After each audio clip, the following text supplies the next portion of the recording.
Before we get started, make sure to subscribe to the channel and like this video. That way, you'll always stay connected to our stories and never miss the next adventure. Of all the ways to die in the galaxy, crashing into a jungle planet populated by six-limbed apex predators who consider most species either lunch or competition probably ranks somewhere in the top 10. Maybe top 5 if you're being generous. And yet, here was Layla, marine engineer extraordinaire, experiencing exactly that kind of luck. The emergency pod had done its job, technically speaking. It had gotten her to the ground, alive. The fact that the ground involved slamming through 3 layers of canopy, bouncing off what might have been a rock formation or possibly the skull of something very large and very dead, and finally skidding to a halt in a tangle of bioluminescent vines. Well, that was just bonus content, the kind nobody asks for.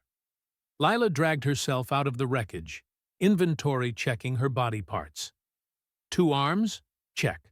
2 legs? Check. Head? Pounding, but still attached. The gash across her ribs wasn't ideal, but the emergency sealant in her suit had already started its work, knitting flesh back together with the subtle grace of liquid fire. She hissed through her teeth. Yeah, that was going to be fun for the next few days. The transport vessel, the one that was supposed to ferry her and a dozen other engineers to the orbital construction platform, was now roughly 8,000 pieces of very expensive debris scattered across 3 square kilometers of Nargeth Prime's northern continent. Mechanical failure, they'd said, over comms before everything went to static and screaming. Real helpful diagnosis when you're plummeting toward a gravity well. She scanned her surroundings. Dense jungle, check. Humidity that could drown a fish, check. Alien sounds that suggested things with too many teeth, double check. The vegetation glowed in patches, purple and green phosphorescence painting the understory in colors that would have been pretty if they weren't advertising. Hey, lost human here, fresh and tender. Lila limped back to the pod, forcing open the cargo compartment that had somehow remained intact. Emergency rations, survival kit, medical supplies, and, thank every deity humanity had ever invented, her helmet. The custom combat helmet she'd modified herself. Standard marine issue transformed into something actually useful. Built-in HUD, environmental sensors, communication array, tactical lighting, and a translation database that had cost her 3 months' salary. She'd been wearing it when the transport went down, but it had tumbled off during the crash. Losing it would have been worse than the broken ribs. She pulled it on, and the HUD flickered to life, running diagnostics. 83% functionality. Could be worse. The comms were fried beyond repair, naturally, because the universe had a sense of humor. But the sensors worked, the lights worked, and the translation software was intact. Small victories. The planet Nargeth Prime, according to the brief she'd skimmed before deployment, was home to the Orinth. Warrior culture. Apex predators.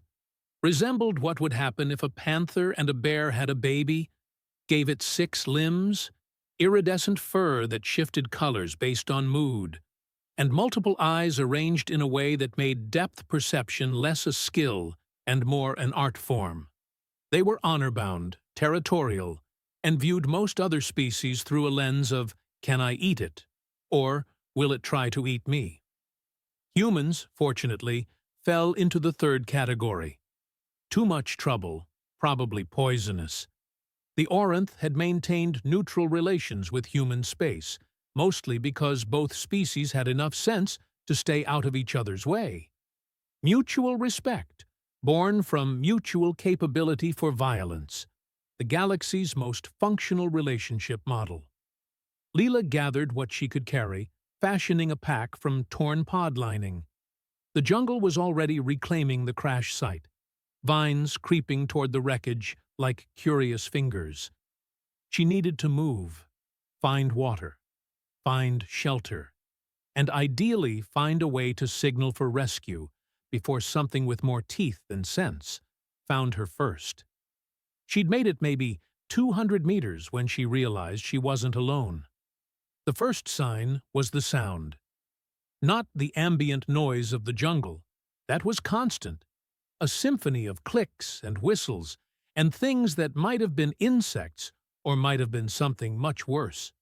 No, this was different, deliberate. The crack of a branch that had no business breaking under its own weight. The rustle of undergrowth that moved against the wind. Lila froze, hand instinctively going to her hip where a plasma torch hung, meant for cutting through metal, potentially useful for discouraging hungry wildlife. Her helmet's sensors pinged. Movement. 3 signatures.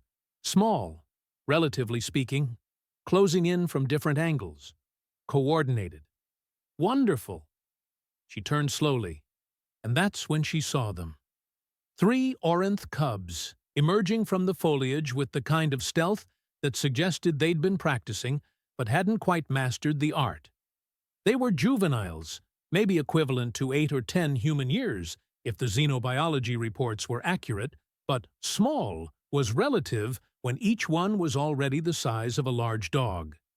6 limbs meant 6 sets of claws. Multiple eyes meant they were tracking her from angles that made Lila's depth perception hurt just thinking about it. Their fur rippled through shades of curious blue and cautious green, bioluminescent patterns dancing across their bodies. They were, objectively speaking, adorable, in the way that baby crocodiles are adorable. Cute now, terrifying later, still capable of taking off a finger. The largest of the 3, fur patterned in darker bands, crept closer. His eyes, 4 of them, arranged in a diamond pattern, fixed on Lila with intense focus. The middle cub, slightly smaller with lighter coloring and what might have been nascent spots forming along her flanks, circled to the left. The smallest, barely more than a kit with oversized paws he clearly hadn't grown into yet, tried to mirror his siblings, but ended up tripping over a root, tumbling snout first into the dirt. Lila couldn't help it. She laughed. Just a short bark of sound, stress, and absurdity mixing into something that echoed too loud in the humid air. All 3 cubs froze, staring, processing.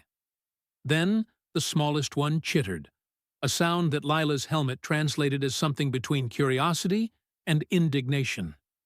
He picked himself up, shook off the dirt, and tried the approach again, this time watching where he put his paws. Okay, think, cubs, alone. That was wrong. Orinth were pack hunters, family units, and juveniles didn't wander the jungle without supervision unless something had gone very, very wrong. Lila's sensors weren't picking up any adult signatures in the immediate area. These 3 were genuinely alone. Lost? Separated. The largest cub, the one with the dark bands, took another step forward. His fur shifted to questioning yellow. He made a sound, low and rumbling, that the helmet struggled to translate. Something about territory, maybe, or identification. The software wasn't great with juvenile dialects. Lila held up her hands, palms out, universal gesture of, "I'm not a threat. Please don't eviscerate me." The cubs tilted their heads in unison, a gesture so synchronized it would have been funny under different circumstances. They were fascinated by her. That much was obvious. But also scared.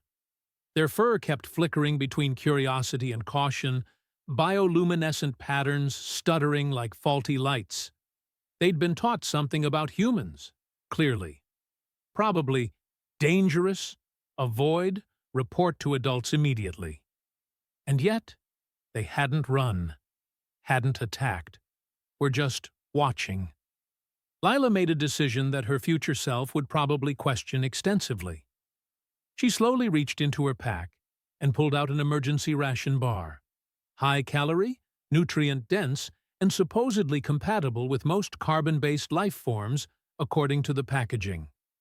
She broke it into 3 pieces and, moving very carefully, tossed them toward the cubs. The pieces landed in the dirt between them. The cubs stared. At the food. At Lila. At each other. The smallest one moved first, darting forward to sniff the offering. His fur flashed bright orange, excitement maybe, and he grabbed the piece, retreating to a safe distance before tentatively taking a bite. His eyes widened, all 4 of them. He chittered something that definitely translated as approval. The other 2 followed suit, slightly less cautious now, slightly more interested in the weird human who apparently came bearing gifts. Lila sat down, slowly, making herself smaller, less threatening. The cubs watched, but didn't flee. The smallest one, emboldened by snacks, crept closer.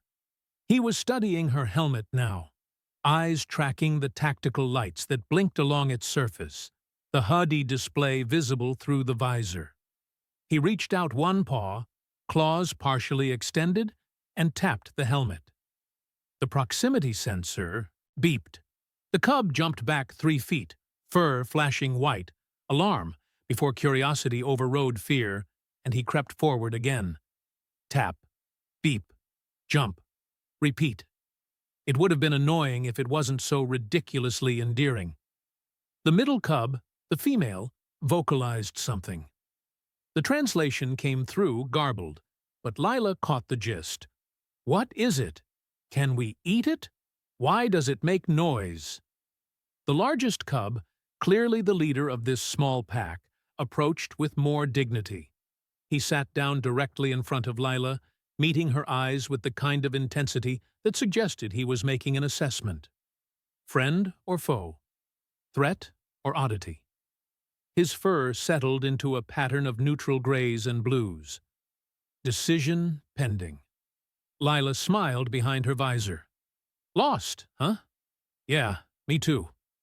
The helmet translated her words into Orinth, a series of clicks and growls that made all 3 cubs' ears, or, the closest equivalent, the tufted sensory organs on their heads, perk up. The leader responded. The translation was cleaner this time. Where is your pack? Gone, Lila said simply. Scattered. Where's yours? The cubs exchanged glances. The smallest one's fur flickered sad purple.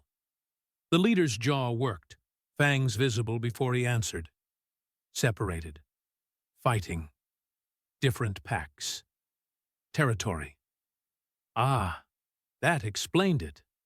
Lila's crash had landed her right in the middle of some kind of territorial dispute. The cubs had gotten caught in the crossfire, separated from their family during the conflict.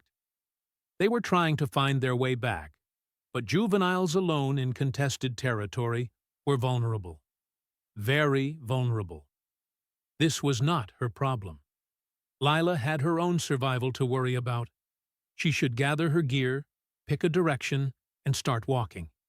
Leave the cubs to their own devices. That was the smart play.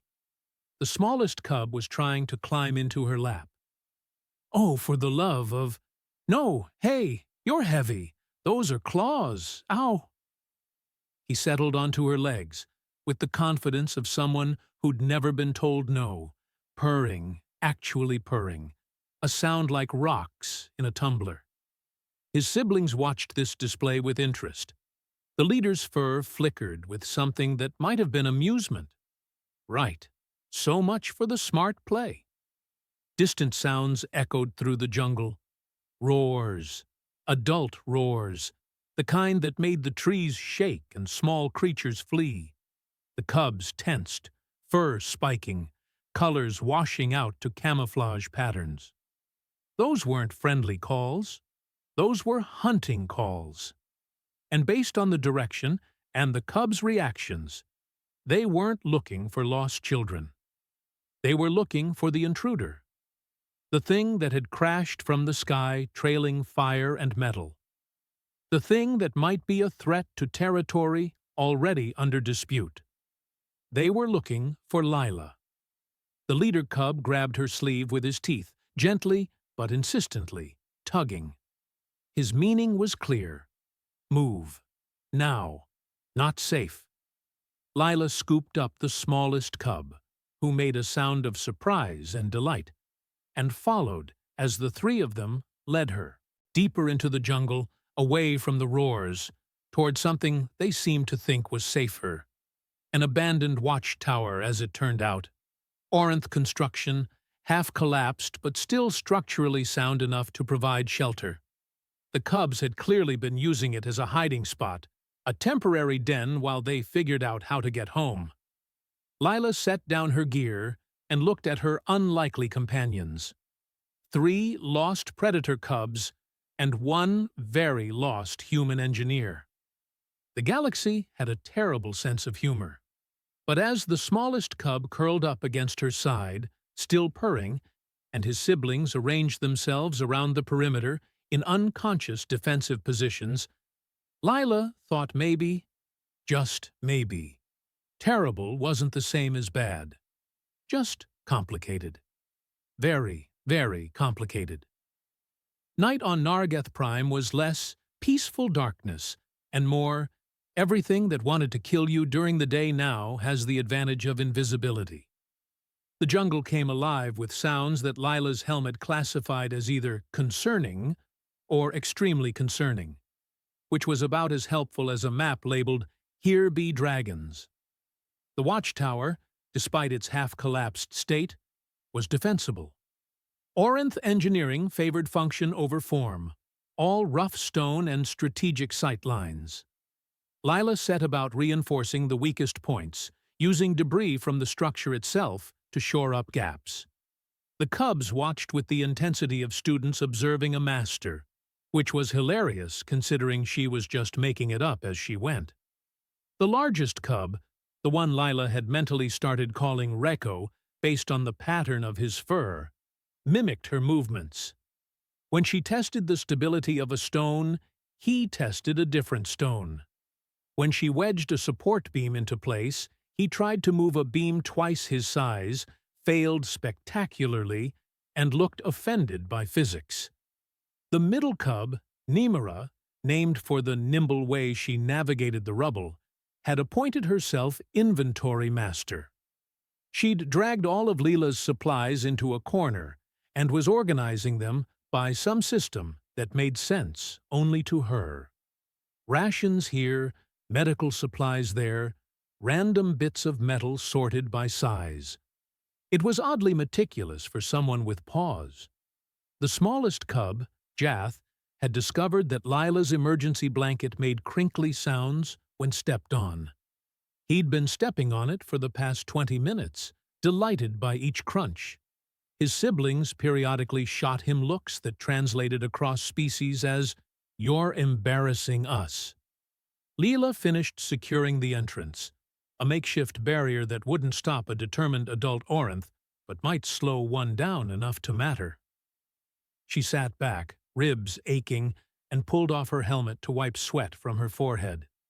The air was thick, almost chewy, moisture clinging to everything. All 3 cubs immediately zeroed in on the helmet. It sat on the ground between them, tactical lights blinking in idle mode, the visor reflecting bioluminescent patterns from the jungle outside. Reko approached first, sniffing it carefully. He tapped it with one claw. The proximity sensor beeped. His ears flattened, but he didn't retreat this time. Learning. Nemora circled it like prey, head tilting at different angles, trying to understand it from every perspective.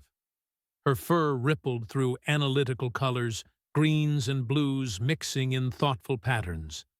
Jath just pounced on it, rolled it across the floor like a toy, paws scrabbling for purchase on smooth composite material.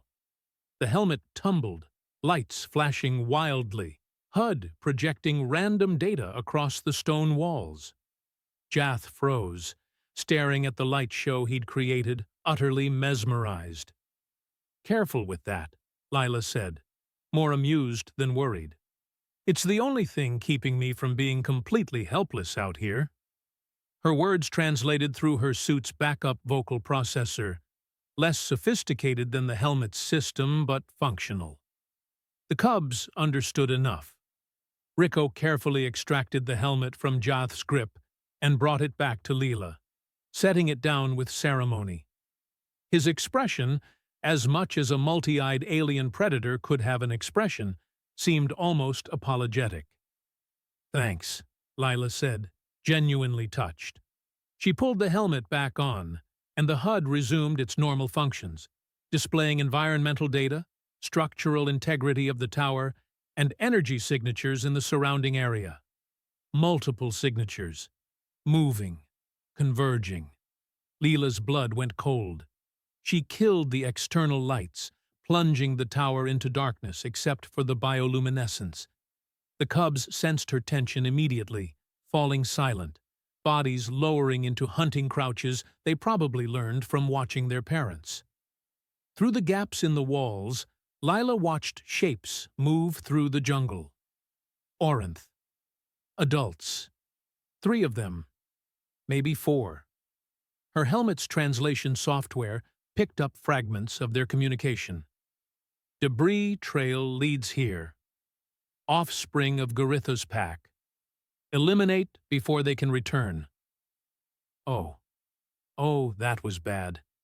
These weren't the Cubs family. These were from the rival pack, the other side of the territorial conflict. And they weren't looking to rescue lost children. They were looking to eliminate future competition. In the brutal calculus of territorial warfare, enemy cubs were legitimate targets. Rico's fur had gone flat black, all bioluminescence suppressed, camouflage instinct kicking in. Nemora and Jath followed suit, 3 shadows barely visible, even with Lila's enhanced vision. They knew these adults were dangerous. Wrong pack, wrong scent, wrong everything. The scouts were methodically checking the area, working in a grid pattern that would bring them to the tower in minutes. Lila had no weapons besides the plasma torch, which was laughably inadequate against armored predators the size of small vehicles. Running wasn't an option, not with 3 cubs who'd be tracked down in seconds. Think. She was an engineer. Engineers solved problems, usually involving less mortal peril. But the principle held. The helmet. The scouts were moving cautiously, quietly, because they expected prey. Cubs. Maybe a scared human. What if they encountered something else? Something unexpected? Something that made no sense?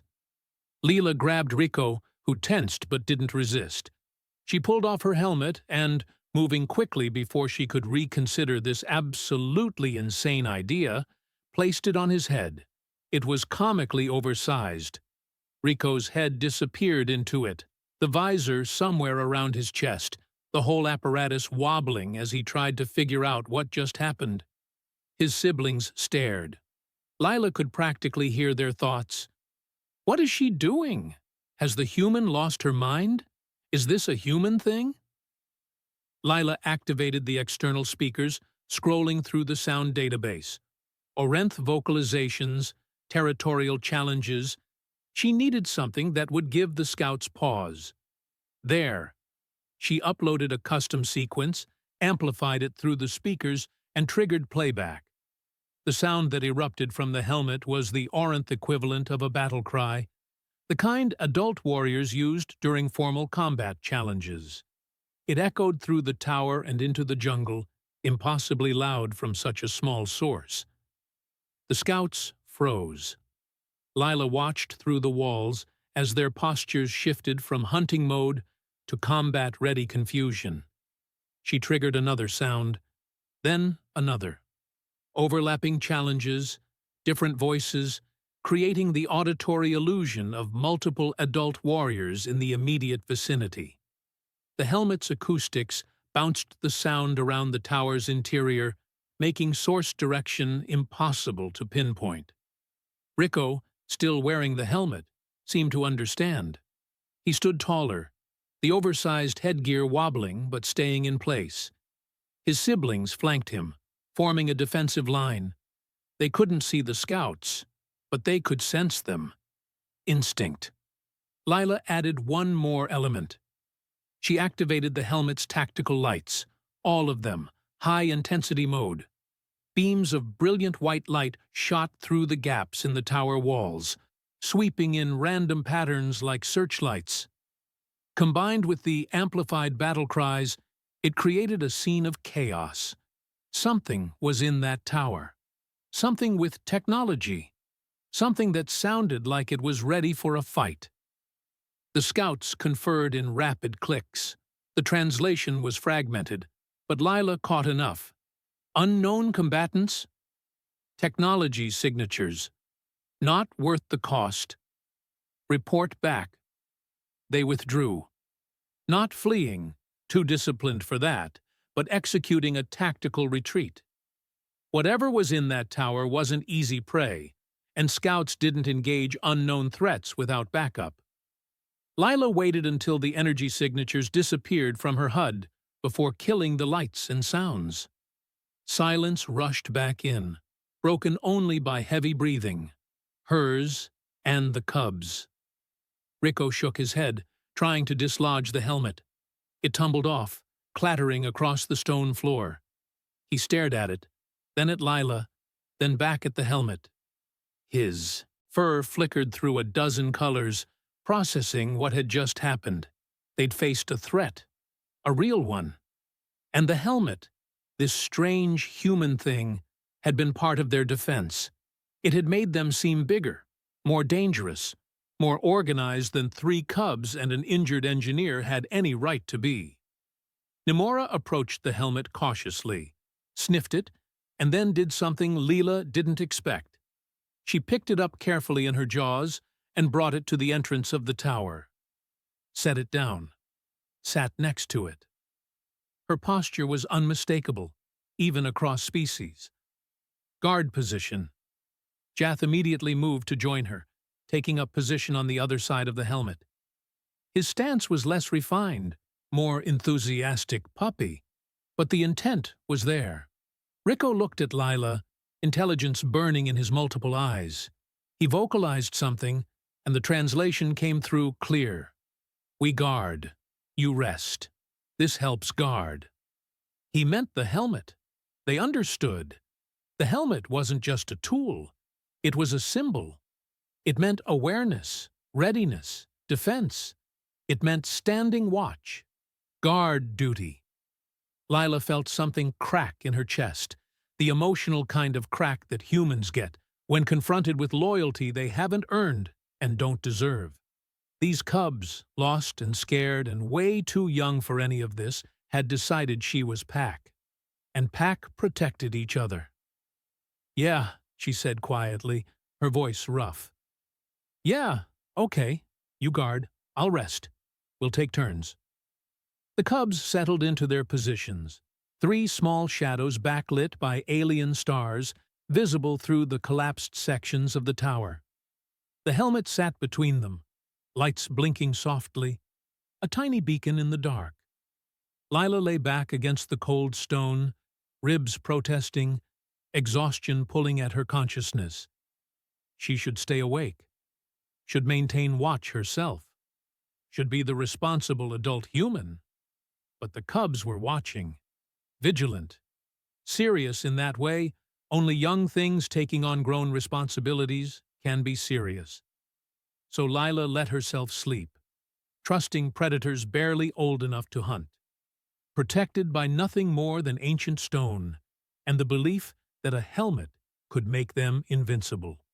Tomorrow would bring new problems. Tonight, they'd survived. That was enough. Dawn on Nargeth Prime arrived like a slow explosion, the star rising through layers of atmospheric haze and painting the jungle in shades of orange that looked vaguely apocalyptic. Lila woke to find Jath curled against her side, snoring in a way that involved way too much drool, while Rico and Nimora maintained their posts near the entrance. They'd actually kept watch all night.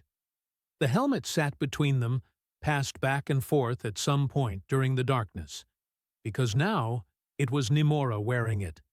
The oversized gear tilted at an angle that should have been ridiculous, but somehow looked serious.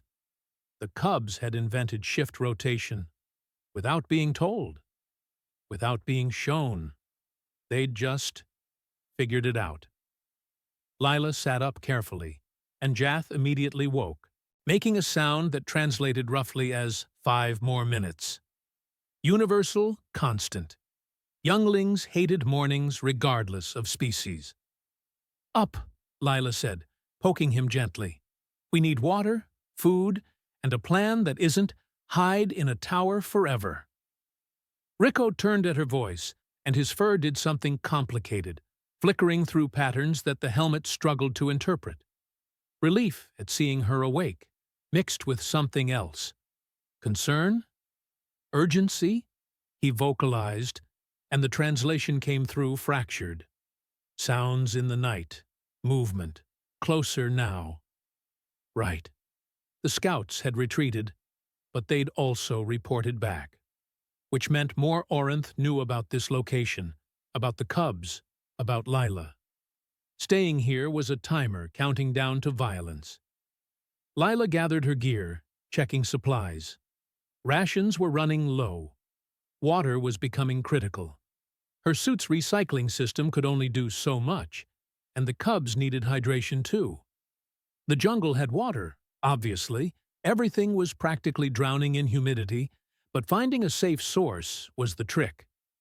She pulled up topographical data on her HUD, scanning for geological features that might indicate streams or springs. The tower sat on a ridge, which meant water would flow downhill to the east. There, a depression in the terrain surrounded by denser vegetation. Worth investigating. We're moving, Lila announced.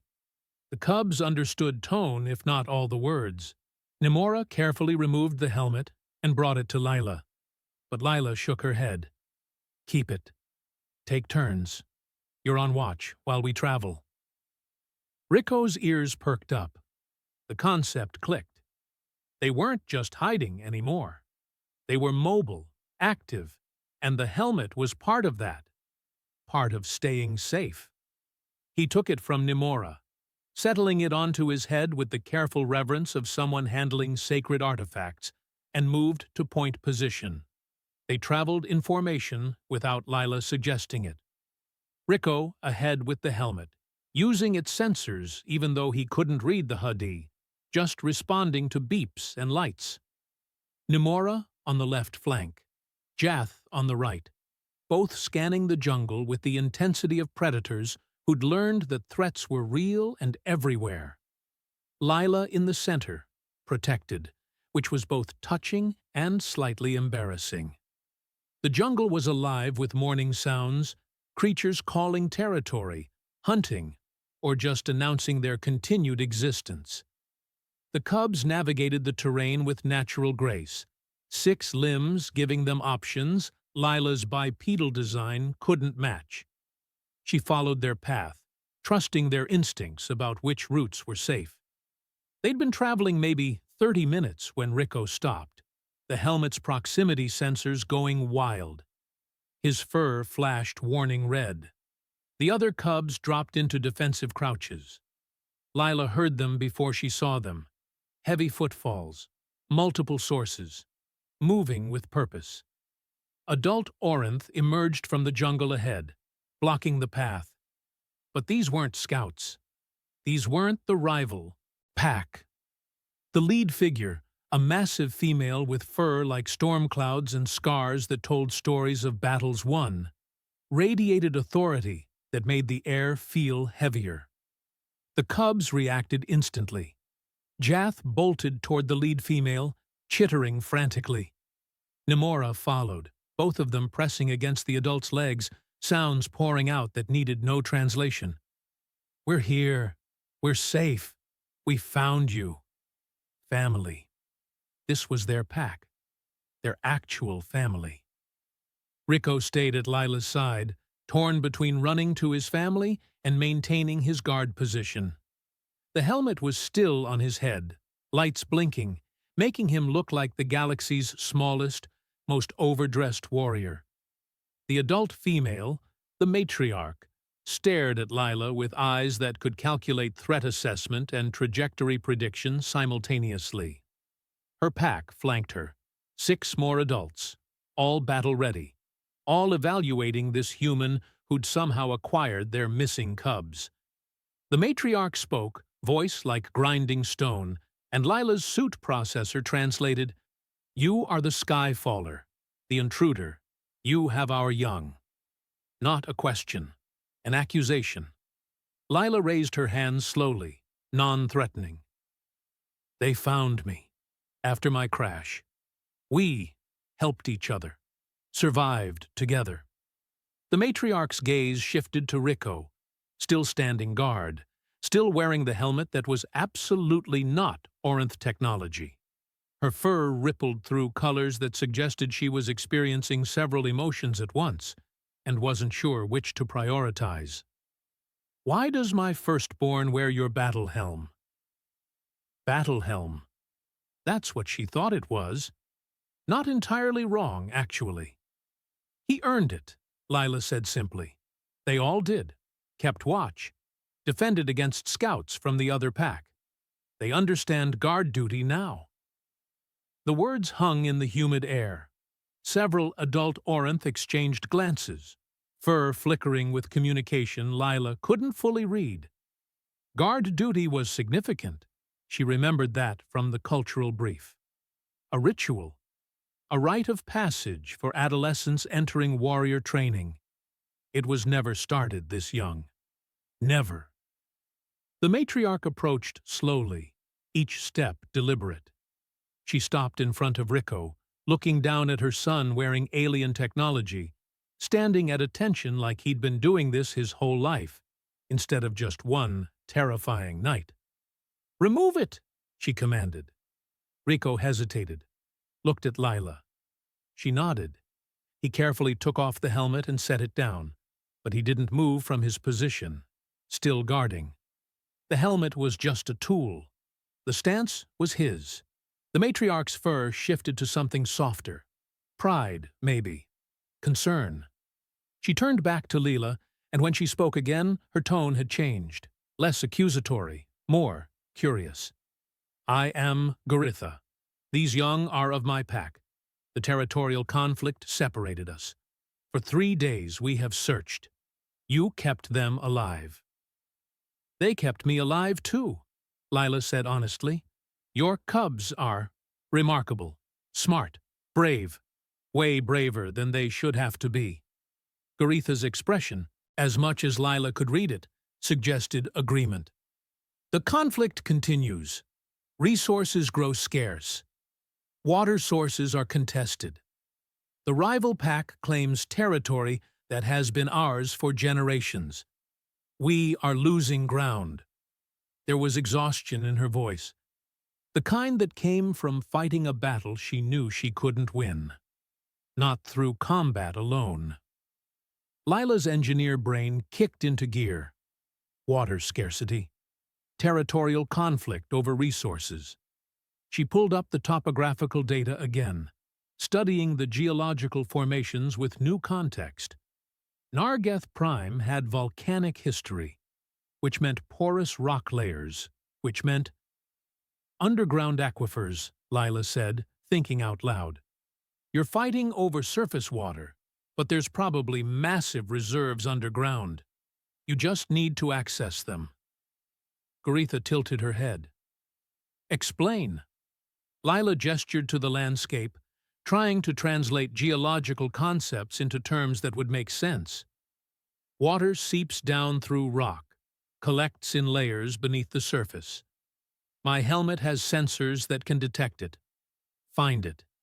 If we locate a major aquifer, you could dig access points, end the water scarcity, end the need for conflict. It sounded simple when she said it like that. It wouldn't be simple. Nothing ever was. But it was possible, theoretically. Goritha studied Lila with an intensity that felt like being scanned at a molecular level. You would do this? Help us find hidden water? Why? Because I need to reach a communication relay, Lila said. Signal for rescue. And because, well, your cubs are packed now, apparently. And pack helps pack.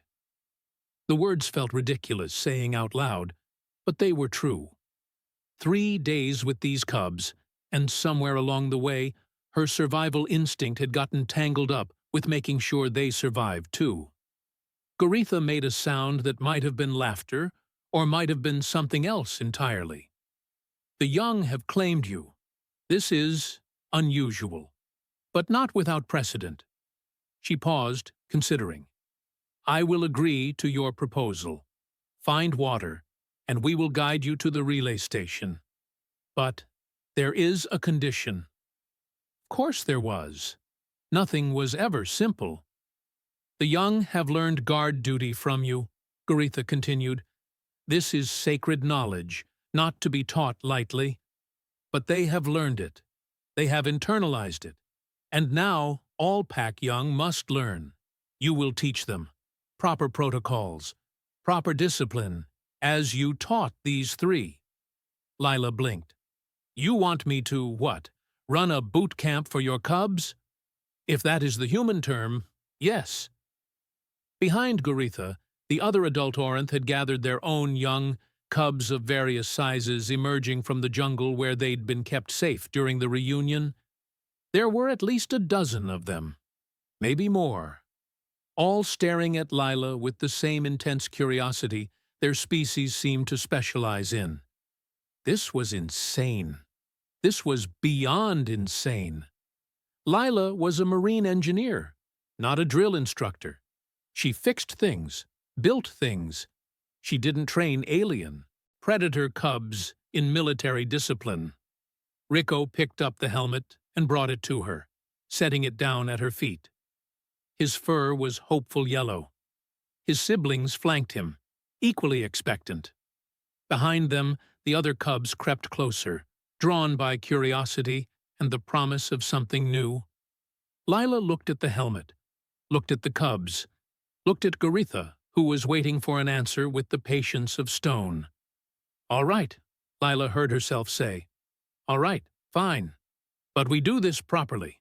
Rotation schedules, patrol patterns, perimeter awareness, and they share the helmet. Everyone gets a turn. No exceptions. Goritha's fur rippled with satisfaction. Acceptable. We begin when the sun reaches zenith. Prepare your boot camp. As the adult Orinth dispersed to set up a temporary camp, the cubs swarmed Layla, chittering questions and excitement in equal measure. Rico, Nimora, and Jath were suddenly the center of attention, other cubs demanding to know about the helmet, about guard duty, about the human who'd taught them things their own adults hadn't. Lila sat down heavily, ribs protesting, exhaustion and disbelief mixing into something approaching hysteria. She'd crashed on an alien planet, survived scouts, bonded with predator cubs, and now she was apparently running military training for an entire pack of juvenile apex predators. The galaxy's sense of humor remained terrible. But as Jath proudly demonstrated his guard stance to an audience of impressed peers, and Rico carefully explained the helmet's functions through a combination of clicks and gestures, and Nimora organized the other cubs into something resembling a line, Lila thought maybe terrible wasn't the worst thing to be. Just unexpected. Very, very unexpected. Boot camp for alien predators turned out to be exactly as chaotic as Lila expected, and somehow worse. 12 cubs, ranging from barely weaned to almost adolescent, all with 6 limbs, multiple eyes, and the attention span of caffeinated squirrels. On other planets, this would be called a disaster. On Nargeth Prime, it was apparently just another day. Lila started with basics. Perimeter awareness. She walked them through the camp boundary, explaining sight lines, vulnerable approaches, natural choke points. The cubs followed, some taking notes in the dirt with their claws, others just absorbing through observation. Rico, Nimora, and Jath served as demonstration models, showing the others what proper guard stance looked like, how to rotate positions, how to signal alerts without breaking silence. The helmet became ceremonial. Sacred, almost. Lila established a rotation, each cub getting a turn wearing it during their designated watch period. When the helmet passed from one cub to another, it was done with gravity that would have been funny if it wasn't so genuine. They treated it like a crown, a responsibility. The cub wearing it was the watch commander, coordinating the others, responsible for the pack's safety during their shift. The adult Orinth watched from a distance, expressions unreadable, but their fur patterns suggested approval mixed with disbelief. This wasn't how things were done. Wasn't traditional, but it was working.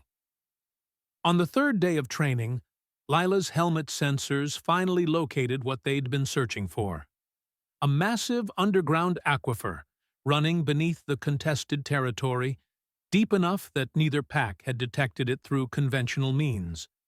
The water table was substantial, enough to support both packs, and then some.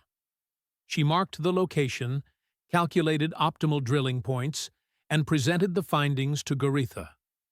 The matriarch studied the data, translated through Lila's visor, and her fur went through colors that suggested she was processing something that changed everything. This water, it belongs to no pack. It is beneath territory, neutral.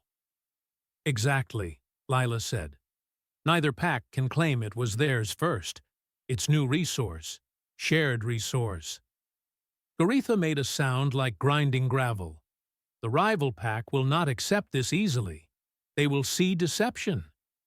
Then we show them, Lila said. Drill test wells. Prove the water exists. Let them see it's real. It should have been that simple. It wasn't. The rival clan attacked at dawn on the 5th day. Lila woke to alarm calls, adult Orinth mobilizing for combat, and realized with cold clarity that the scouts had reported back after all. The rival pack had tracked them, and they were coming in force. Not for water negotiations, for territorial dominance, for elimination of threats. The adult warriors formed defensive lines at the primary approach, the main trail leading into camp. Standard tactics, expected positioning, which meant the rival clan would expect it too. Lila's engineer brain screamed warnings. She'd seen enough combat doctrine to know that expected defenses got flanked. She pulled up tactical data on her HUD, mapping approach vectors, and there, 3 secondary routes that would bypass the main defense. She found Goritha directing warriors. They'll flank you. Here, here, and here. Lila pointed to the routes on her HUD. Your main line will get surrounded. Goritha's fur flashed frustrated red. We lack numbers to defend all approaches. We must hold the primary route and hope. Hope wasn't a strategy. Lila looked at the cubs, all huddled in the center of camp, protected but useless, and an absolutely insane idea formed. The cubs. Use them as scouts. Early warning system. They are young. Goritha's fur spiked with alarm. Too young for combat. Not combat, Lila said quickly. Reconnaissance. They know guard duty. They know patrol patterns. They spot threats and report back. Your warriors can respond before getting flanked. It was asking children to walk into danger. It was also the only tactical advantage they had. Goritha looked at her cubs. At Rico, standing at attention wearing the helmet. At Nimora and Jath, flanking him, ready. At the others, who'd spent days learning discipline and coordination. Young, yes, but trained, aware, capable. They do not fight, Goritha said finally. They watch, they run, they report. Nothing more. Nothing more, Lila agreed.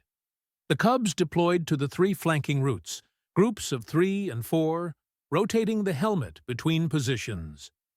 Lila stayed with the main group, coordinating through her suit's communication array, using the helmet signal as a relay point.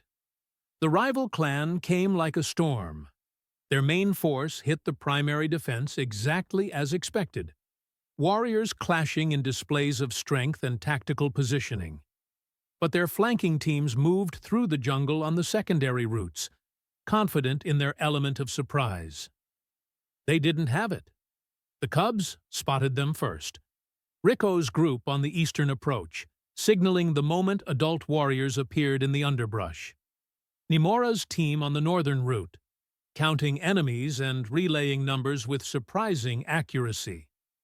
Jath's group to the west, holding position despite obvious fear, doing their job because it needed doing. Adult defenders redirected based on cub reconnaissance, collapsing flanking maneuvers before they could develop, turning ambushes into failed advances. The rival clan's tactical advantage evaporated, replaced by confusion. How were they being countered so effectively? How did this pack know every move? The helmet passed between cubs as they rotated, the watch commander position shifting but the coordination holding. They weren't fighting. They were doing exactly what Lila taught them. Watching, reporting, being the eyes their pack needed.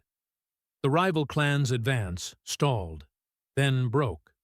Unable to penetrate defenses that adapted faster than they could maneuver, facing losses they hadn't anticipated, they withdrew. Not defeated, but checked.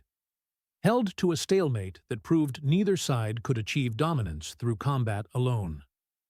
In the aftermath, as warriors tended wounds and cubs collapsed from exhaustion, Goritha approached Lila.